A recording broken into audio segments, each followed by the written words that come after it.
Eu me chamo Alexia, vou começar a falar do meu testemunho desde o início. A minha mãe engravidou de meu pai e naquele dia eu fui formada no seu ventre. Quando a minha mãe fez ultrassonografia, o médico disse: "Mãe, está esperando uma menina." Ela voltou para casa e disse ao meu pai que preferia um menino. Como era a sua primeira criança, ela queria um menino. Esse era o desejo do coração da minha mãe e por causa disso eu fui rejeitada ainda dentro do ventre.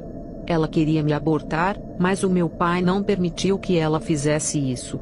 Quando completei 4 anos de idade comecei a sentir a rejeição da minha mãe. Eu cresci e me tornei uma moça estranha. Eu pensava em minha mente: se a minha mãe gosta de filho homem, eu posso ser esse filho.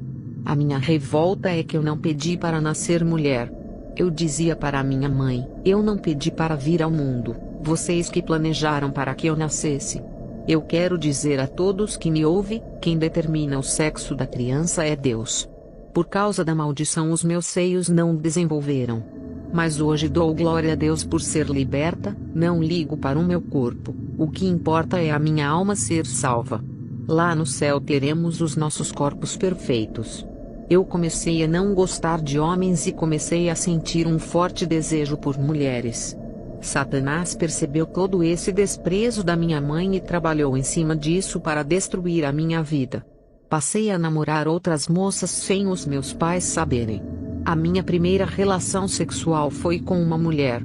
Embora eu mantivesse os meus cabelos crescidos e usava roupas femininas, o meu comportamento diante das mulheres era de um homem. Eu estava possuída completamente por um espírito maligno. Os meus pais não desconfiavam de nada por eu saber ser feminina na hora de passar a maquiagem. Uma moça passava todos os dias na minha rua com a Bíblia na mão. Senti um interesse por aquela moça, queria um namoro sério com essa jovem. Fui visitar a sua igreja através de um panfleto que recebi dela. Glória a Deus, Jesus sabe como trabalhar. Ele usa os nossos desejos pecaminosos para ganhar as nossas almas. Aquele convite me levou a pisar os meus pés na igreja pela primeira vez e ter um encontro com Jesus. Mas o que me levou a ter esse encontro foi essa moça que serviu de isca para que eu caísse na rede do meu Salvador. Através da minha fraqueza, fui resgatada por Deus.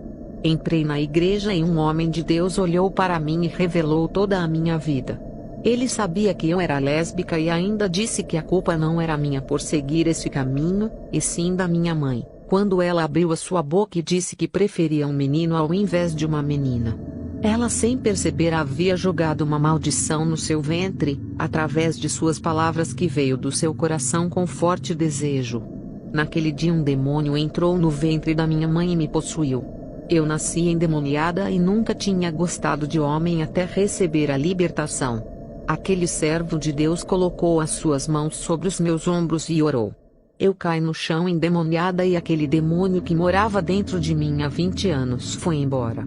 Aquele servo de Deus disse que eu estava possuída pelo espírito do lesbianismo. Eu fiquei livre daquele demônio que me acompanhava desde o ventre e pela primeira vez estava aliviada e feliz por ser uma mulher. Entreguei a minha vida a Jesus e aqueles sentimentos malignos desapareceram da minha vida. Não sentia mais aquele desejo por mulheres e tudo estava normal comigo. Voltei para casa saltando de alegria. Comecei a sentir sentimentos por homens e terminei os meus relacionamentos com outras mulheres. Relatei ao meu pastor da igreja onde me converti a respeito dos novos sentimentos que estava sentindo. O pastor me passou uma instrução dizendo para eu orar para não cair na fornicação agora que um novo sentimento começou a aflorar.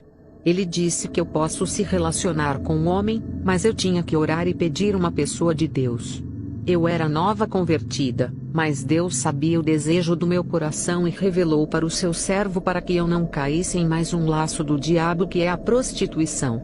Comecei a orar todos os dias pedindo um esposo, mas Deus tirou isso do meu coração e mudou a minha oração para que eu me fortaleça. A voz do Espírito Santo dizia suavemente que grandes são os mistérios que vão ser revelados para mim. O Senhor me revelou quando orava, tudo o que estava em oculto.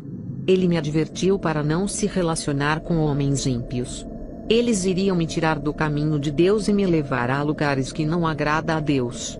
Deus sabia que eu estava gostando de um cristão que canta no grupo de louvor. Recebi uma advertência da parte de Deus. Nenhum daqueles rapazes eram as pessoas certas, apesar de serem membros da minha igreja. O Senhor disse que eles não são libertos e que o meu futuro esposo pertence a outra denominação. O Senhor disse: levá-lo-ei um servo para fazer uma visita na igreja do seu pastor. Quando esse dia acontecer, você receberá um sinal espiritual que ele é o seu futuro esposo. Não falarei qual é o sinal para que o diabo não veja e faça antes do tempo. Mas no dia do sinal saberá. E o seu tempo nessa igreja será curto. Tirarei você dessa denominação e colocarei em outra igreja. O seu futuro esposo também vai ser tirado da congregação onde ele é membro. Enviarei vocês dois para um ministério que me agrade e juntos farão aquela obra crescer. Não fique ansiosa, serva, espere em mim e realizarei o desejo do seu coração. Apenas busque a minha presença. Eu sou o seu noivo e preciso preparar a minha noiva. O Senhor sabia dos meus anseios de ter o meu primeiro esposo, já que eu nunca tive por ter me relacionado com mulher a vida toda. Entreguei o meu caminho ao Senhor e confiei, se dedicando à oração. Uma vizinha me convidou para fazer uma visita em sua igreja. Ela disse que um homem de Deus estava vindo de longe para pregar em sua igreja. Ele se chama Kyriakos e veio à noite pregar na igreja. Aquele homem não pregou a palavra de Deus e já começou a realizar operação de maravilhas como um teatro. Ele começou a fazer efeitos especiais fazendo as cadeiras voarem apenas apontando o dedo. Os vasos de flores que estavam em cima do púlpito flutuavam no meio da igreja. Ele disse que é o Espírito Santo que estava levantando as cadeiras e os vasos. E disse: o Espírito está passeando na igreja. Ele mandou o Espírito Santo apagar a luz da igreja e as lâmpadas começaram a piscar até que se apagaram. Depois ele mandou acender as luzes e a energia voltou. O povo glorificava a Deus e falavam em línguas estranhas dizendo: o Espírito Santo está aqui. Tudo aquilo me intrigou, o circo armado no púlpito da casa de oração. Não parecia uma noite de culto, mas parecia que tinha um mágico ilusionista. Um homem fazendo mágica na casa de Deus, um verdadeiro circo de horrores. E ainda dando ordem ao Espírito Santo como se fosse o seu servo. Esse homem não pregou a palavra que salva e edifica, apenas leu um versículo e fez todo aquele teatro. Ele dizia que o Espírito Santo estava manipulando os objetos. João 16, 8 e 9, fala: quando ele vier, convencerá o mundo do pecado e da justiça e do juízo, do pecado porque não creem em mim. Dos 10 aos 11, da justiça porque vou para o meu Pai, e não me verei mais. E do juízo porque já o príncipe deste mundo está julgado.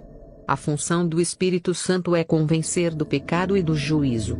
O Espírito Santo não é artista de circo para fazer mágica fazendo objetos flutuarem. O que isso vai acrescentar na vida do povo? Quando acabou o culto, voltei para casa indignada. O que vou falar vai deixar a igreja assustada. Na mesma noite que esse homem fez aqueles sinais, um demônio horrível apareceu a mim e disse: está vendo, os meus profetas também pregam, curam e fazem sinais, não são somente vocês que realizam. Olha os sinais que os meus filhos fazem, coisas extraordinárias que os verdadeiros cristãos não fazem. O seu Deus exige muita santidade e oração para receber um dom. Eu não exijo nada dos meus filhos e dou variedades de dons de sinais e maravilhas. Não precisa santificar e orar, eu posso dar muitos dons para você operar esses sinais e ainda faço o seu ministério crescer, faço conhecida nos 4 cantos do mundo. E aonde pisar os seus pés a multidão lhe seguirá. Pense bem, por mais que você ore e santifique, nunca fará tão grandes sinais iguais aos meus servos. Você viu o que o meu servo fez na igreja com as cadeiras e os vasos, fez flutuarem. Foi eu e os meus adeptos que levantamos as cadeiras e os vasos fazendo flutuarem. Eu posso fazer você flutuar na frente do povo da igreja e eles saberão que é uma serva de Deus. Eu, ouvindo aquele demônio falar aquelas coisas horríveis, fiquei paralisada de medo e clamei o sangue de Jesus. E aquele demônio explodiu na minha frente, desaparecendo. A minha mãe ouviu o estouro e correu para o meu quarto e não viu nada. O que aquele demônio disse a respeito dos sinais de maravilhas é verdade. Por mais que oramos e santificamos, nunca faremos sinais como aquele que vi na igreja. Embora o dom de sinais de maravilha exista, mas iguais àqueles que eu vi são demais.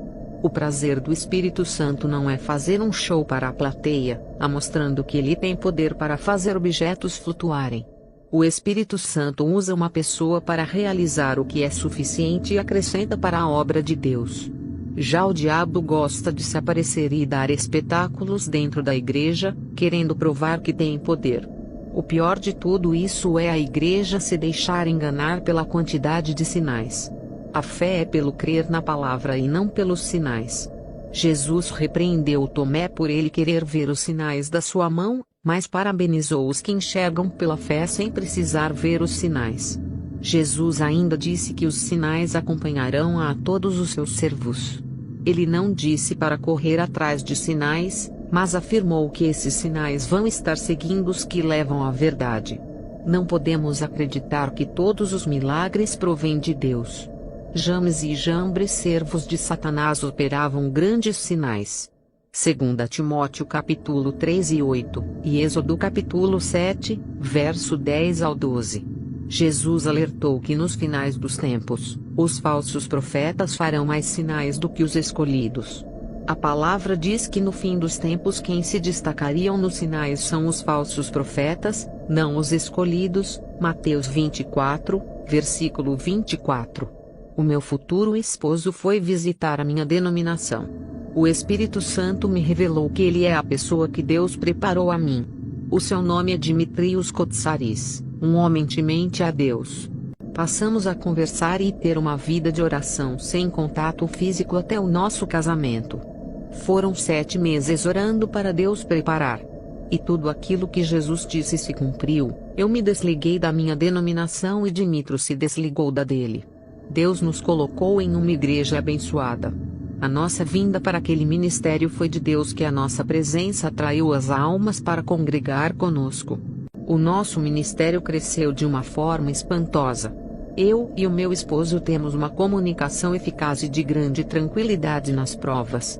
Não gastamos muito o nosso dinheiro com tecnologia, tudo isso é vaidade. Sempre estamos economizando isso e lembrando do dia do amanhã.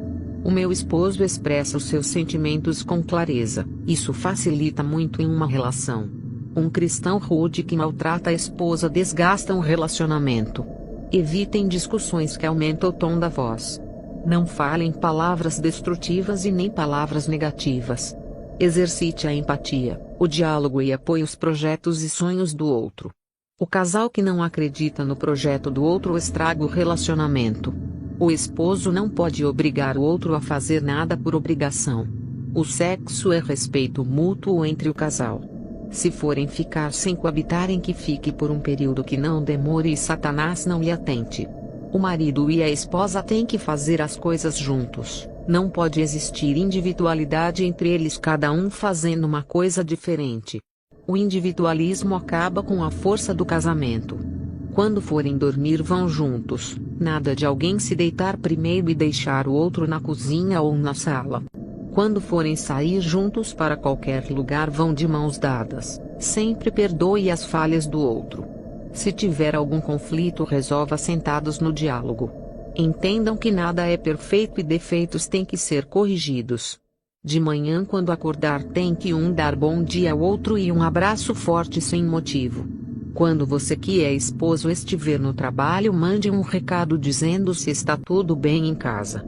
Diga à sua esposa que a ama todos os dias. Repita essa palavra, assim como Jesus amou a igreja. O amor que Jesus sente pela igreja é inexplicável, que chega ao ponto dele resgatar das trevas e até morrer por ela. Um relacionamento conjugal forte é construído com o tempo, mantendo essa disciplina. Tudo começa pelo amor e uma boa gestão de bons hábitos que se desenvolvem todos os dias. Não deixa que o tempo de casados comece a surgir a falta de atenção, que é prejudicial ao casamento. A solução é sempre inovar coisas boas com que venha unir o casamento mais a mais. Não fique reclamando de sua esposa, mulher, não fique reclamando do seu marido. Parem de falar mal um do outro e ainda se justificando que estão certos. Não deixe Satanás destruir o casamento de vocês. Um casamento é como um jardim que é preciso ir cultivando com o passar do tempo. Estou advertindo a vocês porque o Senhor me revelou sobre muitos casamentos sendo destruídos por não se entenderem. Tem muitos cristãos divorciados por causa de coisas fúteis. Eu e o meu esposo, quando se desentendemos, compartilhamos as nossas falhas um com o outro, pedindo perdão um para o outro. Isso é maturidade que temos. Estamos evitando a cometer os mesmos erros em nosso casamento e estamos melhorando a cada dia. Estamos crescendo em nossa vida conjugal. Nós tínhamos um defeito de querer atenção exagerada um do outro ao ponto de sufocar.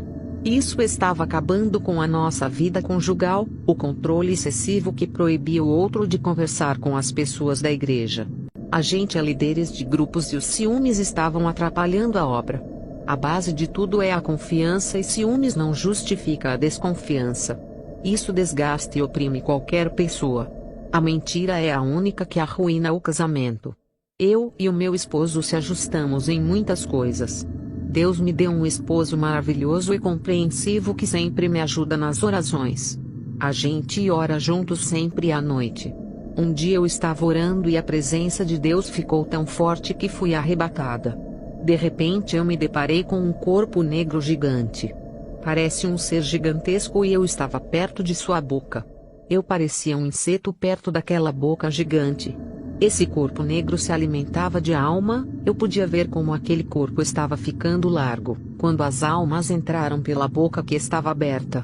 Eu vi a boca daquele lugar abrindo e engolindo milhões de almas. Quanto mais pessoas ele engolia, mais crescia seu tamanho. O lugar aumentava igual uma bexiga. O inferno é um organismo vivo que se alimenta do pecado. Aquele corpo devorava tudo que tinha pecado. A boca não parava de engolir todas as pessoas de diferentes pecados. Todos os tipos de pecado vão para esse lugar. A variedade de iniquidade é vitamina para aquele corpo. Esse organismo, junto com todas as almas que estão em seu interior, será lançado no fogo para ser queimado eternamente. Ao aproximar-me da boca do inferno, ela abriu-se para mim e o cadeado que fecha a porta foi aberto. Apocalipse capítulo 20 versículo 10, fala que o inferno será lançado no lago de fogo. Provérbios capítulos 30 versículo 16, fala que o inferno tem ventre.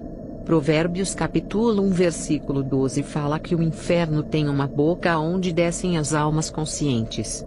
Isaías 5 versículo 14, fala que o inferno tem uma boca. Aquela boca me sugou igual a um aspirador e eu escorreguei pela garganta do inferno. Estava cheias de lodo e lama podre.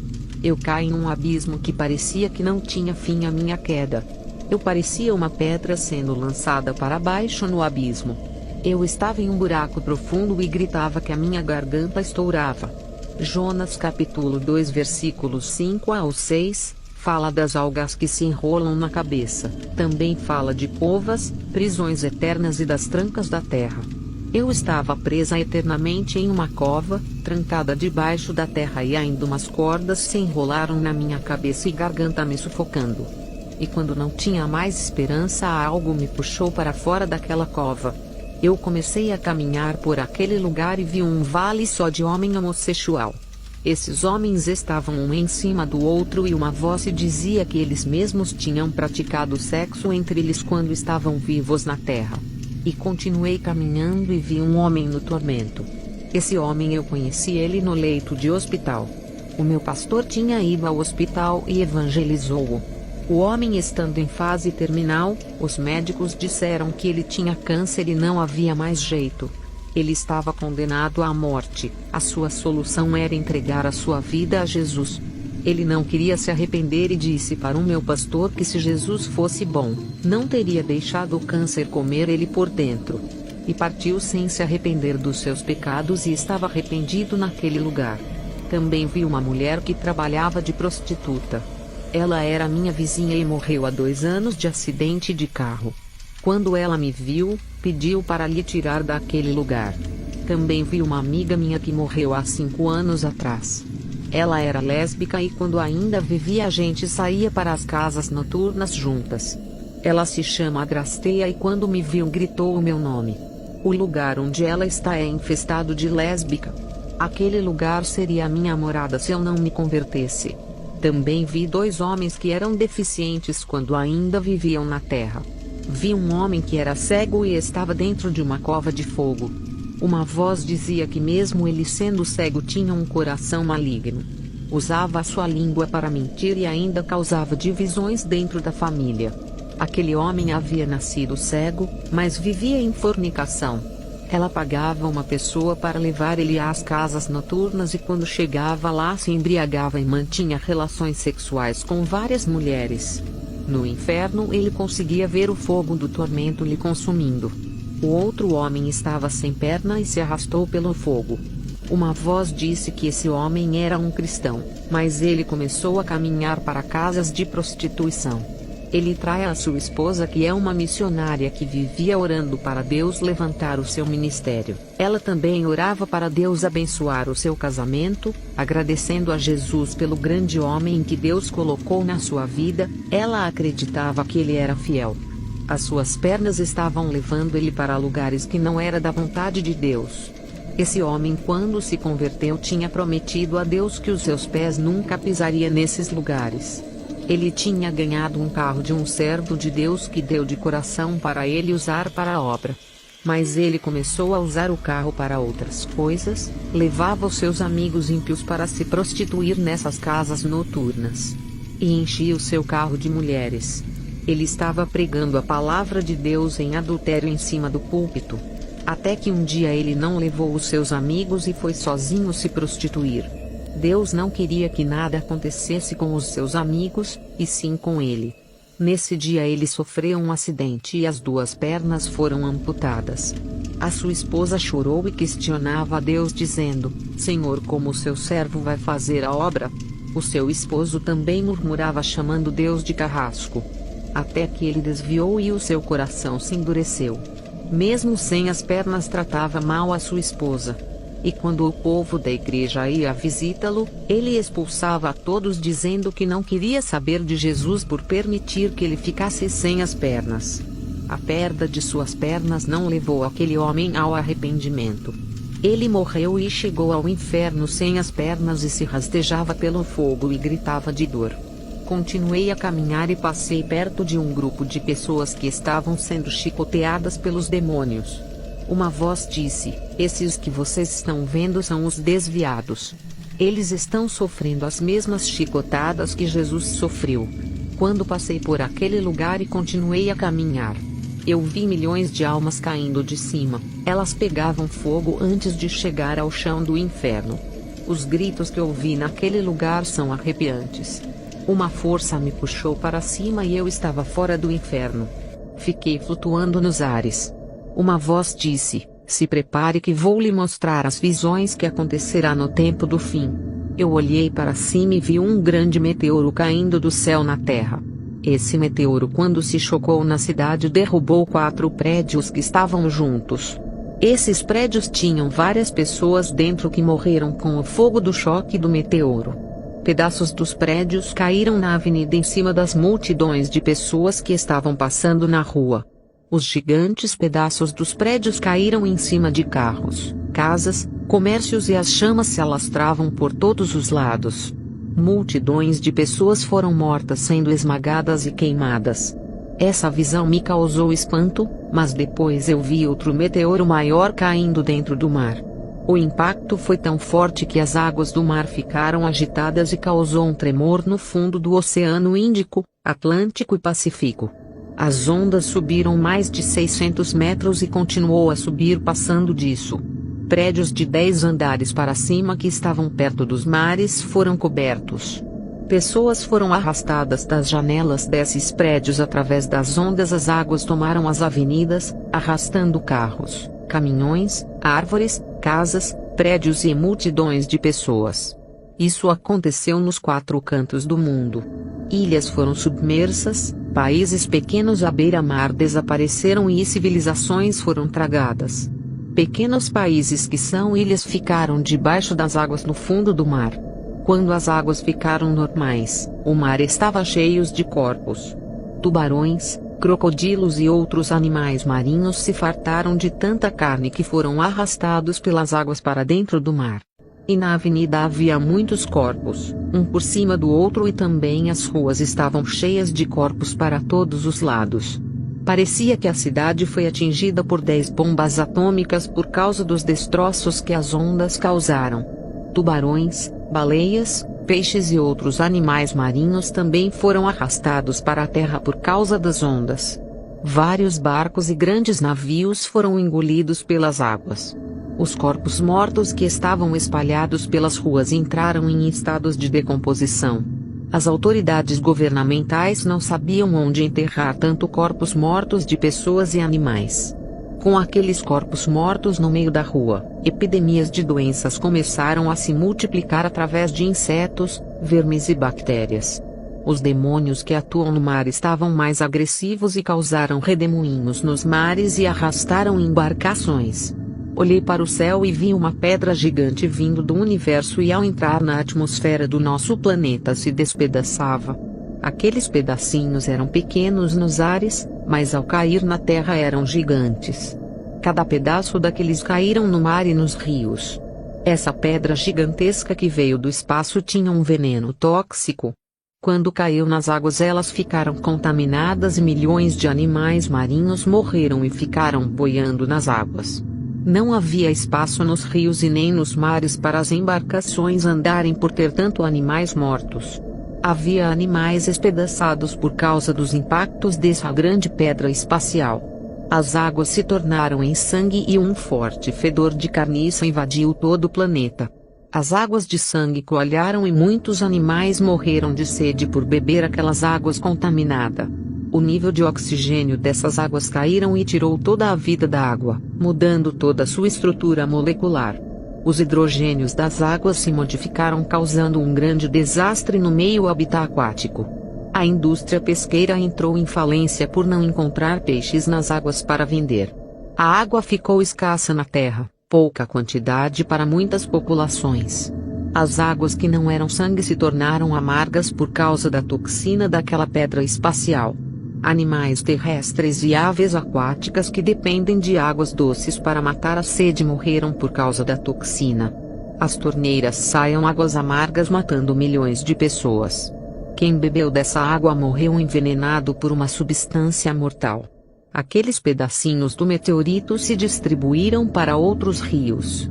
As correntezas das águas espalharam essas partículas, levando a outros rios para matar os restantes dos animais que dependem da água doce. Restaurantes e lanchonetes que dependem da água para fazer comidas e sucos faliram. A água ficou mais caro que o ouro e muitos milionários davam uma fortuna para obter barris de águas limpas. A população pobre que não tem dinheiro morreram de sedes, somente os poderosos que conseguiam obter todas as reservas de águas. As hortas e todos os tipos de plantações que dependem da água morreram. As fazendas de plantações faliram por não ter águas para regar. A morte entrou ceifando milhões de pessoas e animais em todo o planeta. Os rios estavam contaminados pelos pedaços daquela grande pedra.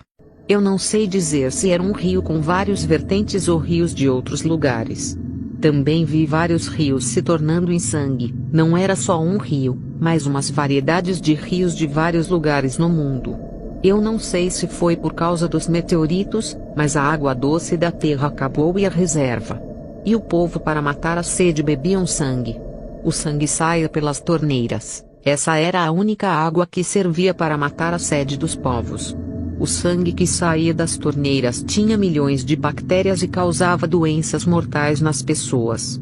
Vendo aquela situação caótica, fiquei assustada com a terrível destruição que está por vir à terra. Lucas 21 versículo 25, fala, e haverá sinais no sol e na lua e nas estrelas, e na terra, angústia das nações, em perplexidade pelo bramido do mar e das ondas. O mar irá bramir, rugir como um leão feroz e tragará as vidas.